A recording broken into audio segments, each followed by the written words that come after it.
keluar dari hutan karena masih bau. Oke, Pak Karni dan teman-teman, ada pertanyaan khusus nggak Pak Karni?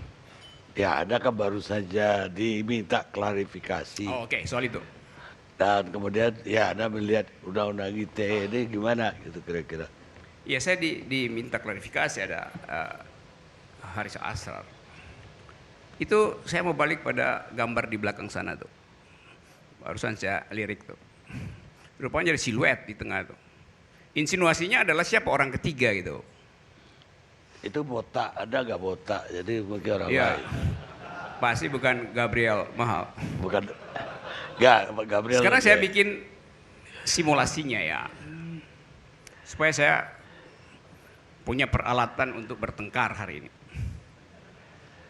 Bila ILC adalah forum anti pemerintah, maka siluet itu adalah Karni Ilyas. Di dalam logika, itu namanya hubungan antara anteseden dan konsekuen. Kalau Anda mau batalkan dalil saya, buktikan bahwa Karni Ilyas tidak layak untuk dilaporkan. Bukan membatalkan anteseden saya. Karena itu hak saya untuk membuat premis semacam itu. Bila Karni Ilyas anti pemerintah, bila ILC anti pemerintah, maka orang ketiga di tengah itu, siluet itu adalah Karni Ilyas. That's logic. Jadi kalau orang marah pada kalimat saya, itu artinya dia tidak mampu untuk berpikir konseptual. Dan Doni tadi benar. Kan Doni mau bilang begini, di dalam kasus yang melibatkan kerumitan pikiran, diperlukan abstraksi, maka yang tidak cukup berpengetahuan jangan jadi pelapor. Loh, itu Doni sendiri yang bilang. Saya teruskan logiknya. Nggak, nanti aja ada kalau mau jawab nanti aja. Saya nggak mau. Saya cuma mau mematerialisasikan cara berpikir Doni gitu. Kan itu kan. Kalau begitu di mana ini diuji? Ya di tempatnya Doni di Fakultas Ilmu Budaya, di jurusan filsafat, di lantai 3, gedung A, tempat saya ngajar metodologi. Pada saat itu Doni adalah asisten saya.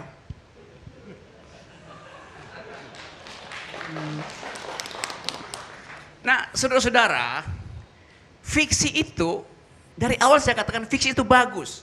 Bahkan ada Pulitzer 2018 yang menang karya fiksi dikasih hadiah. Ada 2 karya yang bertanding, 2 ya, 1 nggak cukup. Yang pertama adalah judulnya Les. Yang kedua Idiots. Yang menang yang Les, bukan yang Idiots. Bukan karena Idiots itu dungu dalam pengertian Indonesia, tapi memang yang menang adalah yang Les. Karena narasinya lebih bagus, logiknya lebih bagus. Padahal kalau Anda baca Idiots, itu juga ada logika di situ, ada trauma kemanusiaan di situ, tapi ada perjuangan gitu. Jadi fiksi itu baik, dipertandingkan bahkan tuh, dikasih hadiah kok fiksi itu. Jadi kita ada di dalam kekacauan karena kita digoda untuk mencari delik, itu soalnya tuh. Kita berupaya untuk kalau bisa di dalam 2 detik Saudara Rocky Gerung deliknya 3 kali tuh. Kan itu apa kehangatan berwarga negara tuh hilang gitu. Tadi saya nguping tadi di Twitter tadi ujaran dari Fahri Hamzah. Memang jalan tol itu tidak mempersatukan, justru membelah keakraban warga negara. Pak Jokowi bangga dari Jakarta sampai Solo 6 jam. Maka bersatulah Indonesia karena ada jalan tol. Coba kita lihat logik di belakangnya itu. The other side of the story. Selama Pak Jokowi jalan 6 jam, ratusan warung Tegal tidak disinggahi oleh pas pampres yang 200 dan rombongannya itu. Artinya tidak terjadi spill over ekonomi buat mereka. Banyak warung apa namanya tuh di Brebes itu bawang, telur asin juga nggak dimampiri oleh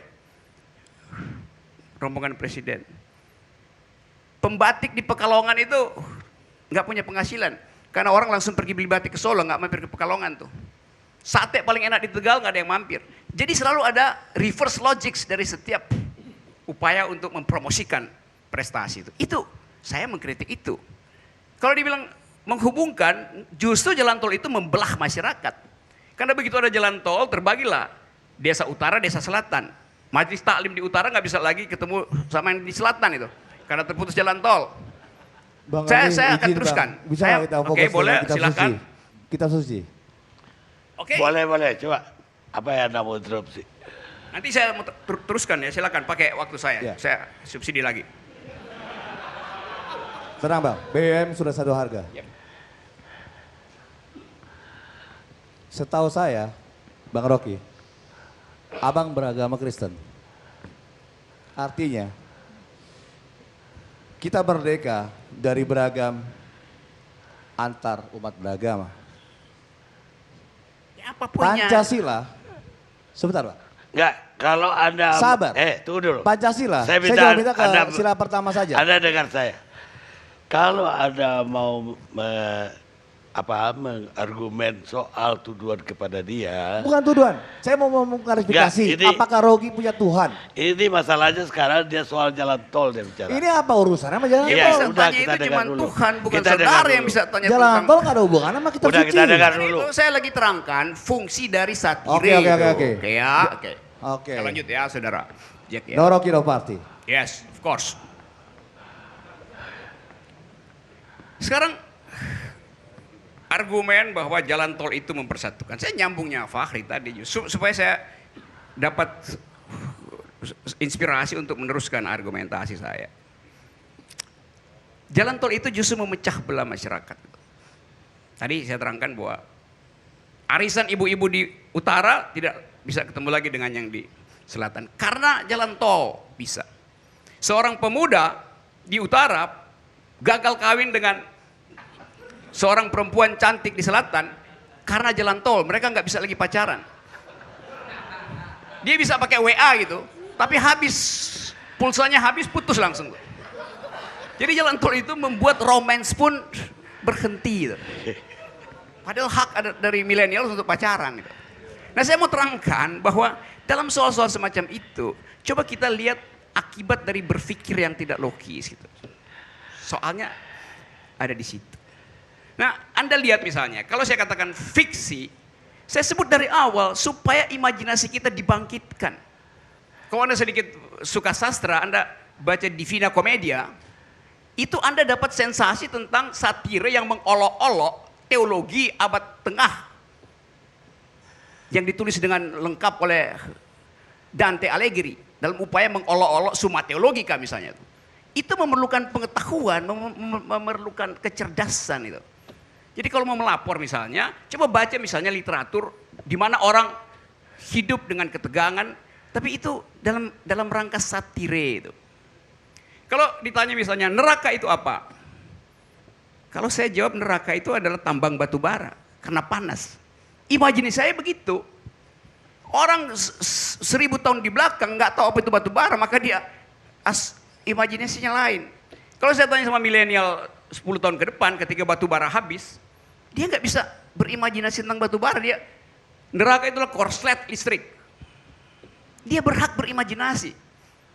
Kalau ada yang bilang ya neraka itu semacam gorong-gorong, ya mungkin itu buruk, tapi baik buat mereka yang suka selfie di gorong-gorong. Biasa aja.